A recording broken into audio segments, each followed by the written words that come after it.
এইটো দোকানটো বঙাইগাঁও ডিস্ট্ৰিক্ট মানিকপুৰ চাৰিআলি ষ্টেট বেংকৰ অলপ আগাই পশ্চিম ফালে দোকানটো পৰে। দোকানটো ৰাস্তাৰ পশ্চিম ফালে পৰে, অলপ আগাই ষ্টেট বেংকৰ পৰা। তাতে সব মই সুধি আছো, মালিকক সুধি আছো। মালিকে কি কয় এনি টাইম ভিৰ লাগি থাকে মোবাইল লোৱাৰ কাৰণে, সব ফাইনেন্সত ল'ব পায়, এনি টাইম ভিৰ লাগি থাকে। কি পেমেন্টত আপোনালোকে মোবাইল দিয়ে? 40% ডিসকাউন্ট। 40% বৰ্তমান, আগতে যদি 0 ডাউন পেমেন্টত দিছিল, এটা বন্ধ হৈছে বৰ্তমান। জিৰ' ডাউন ফাইনেন্স নাই তো, হা ফাইনেন্স নাই যে। কি মোবাইল আছে? মোবাইল আপনি যি মোবাইল লাগিলে পাব, এগুলো চাই লওক। সেইটো এটা আছে সেইটো 11 Pro 11 Pro Plus। সেইটো প্লাস কিমান কৰে? সেইটো কিমান কৰে? itu apa online price পাই যাব। অনলাইনত 2999। অনলাইনত 32 কিমান কৰে? 2999। 29999। 29999। আৰু ফাইনান্সত ল'লে ডাউন পেমেন্ট কিমান দিব লাগিব? ম্যাক্সিমাম 40%। 40% দিব লাগিব। 40% হ'লে মোটামুটি আপোনাৰ ধৰা 12000 মান দিব লাগিব। আইফোন ল'লে কিমান দিব লাগিব? আইফোনতো সেমে প্ৰসেস। 40% দিব লাগিব।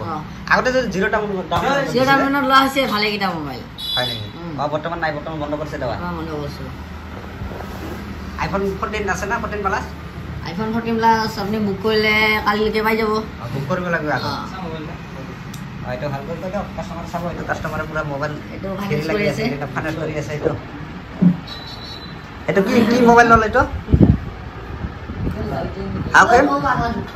কি মোবাইল ল'লে এইটো? কি মোবাইল ল'লে এইটো? রিয়েলমি C53 ফাইনান্স করছে। আর কি মোবাইল লৈছে দে? কি মোবাইল আছে? নাই মইতো লৈছো, মইতো ফাইনান্সত লৈছো, মইতো লৈছো, মইতো কোৱা নাই মই তেতিয়া।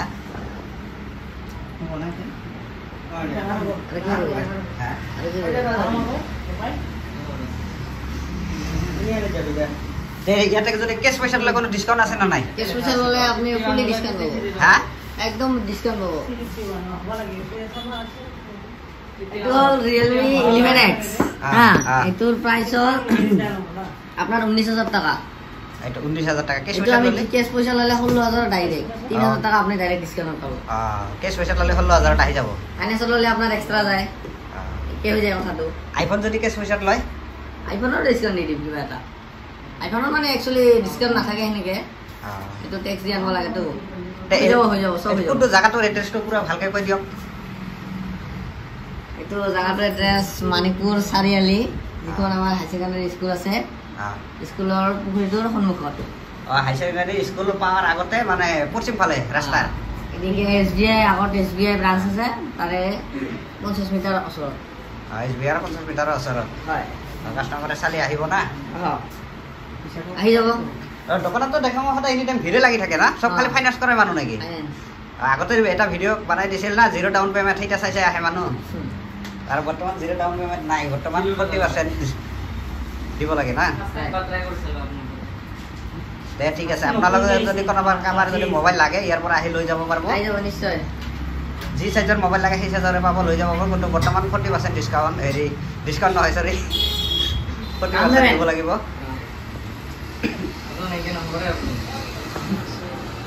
ইয়াৰ পৰা চাব পাৰে সেইটো হাই সেকেন্ডাৰী, মানিকপুৰ হাই সেকেন্ডাৰী স্কুলটো দেখা পাই আছে। ইয়াৰ পৰা মই দোকানৰ বাৰিণ্ডাৰ পৰা ভিডিঅ' কৰি আছোঁ। মানিকপুৰ হাই সেকেন্ডাৰীটো এইটো আপোনাৰ ষ্টেট বেংকটো চাই আছে না? এইটো ষ্টেট বেংকটো ওলাই আছে না? সেইখন ষ্টেট বেংকটো আহোঁতে আপোনালোকৰ কোনো কষ্ট নহয়, ডাইৰেক্ট আহি দৃষ্টি ওলাব পাৰিব ওচৰতে। মানে মোবাইল নম্বৰটো নাই, মোবাইল নম্বৰটো আগৰ এটা দিছিল ন, মানুহ ফোন কৰি সেইটো মোবাইল বন্ধ কৰিব লগা বস্তু। চবে খালি ফোন কৰে না, ইমান বিজি থাকে না বস্তুটো, বহুত বিজি থাকে, মানে ফোন কৰিব নোৱাৰা হয়। মানে সেইকাৰণে মোবাইল নম্বৰটো নেদায়, মোবাইল নম্বৰটো বন্ধ কৰি দিছে। আপোনালোকে আহিলে ডাইৰেক্ট ইয়াতে পাব। আৰু এই ষ্টেট বেংকৰ লগত, ষ্টেট বেংকৰ অলপ আগবাঢ়ি লাগে যদি আপোনালোকে দক্ষিণ ফালৰ পৰা আহে। আৰু যদি আপোনালোকে যদি উত্তৰ ফালৰ পৰা আহে তেতিয়াহ'লে আপোনালোকৰ এই হেৰিতে আহিব লাগিব। ষ্টেট বেংক পোৱাৰ আগতে হাই সেকেন্ডাৰীৰ লগত ৰাস্তাৰ পশ্চিম ফালে পৰিব।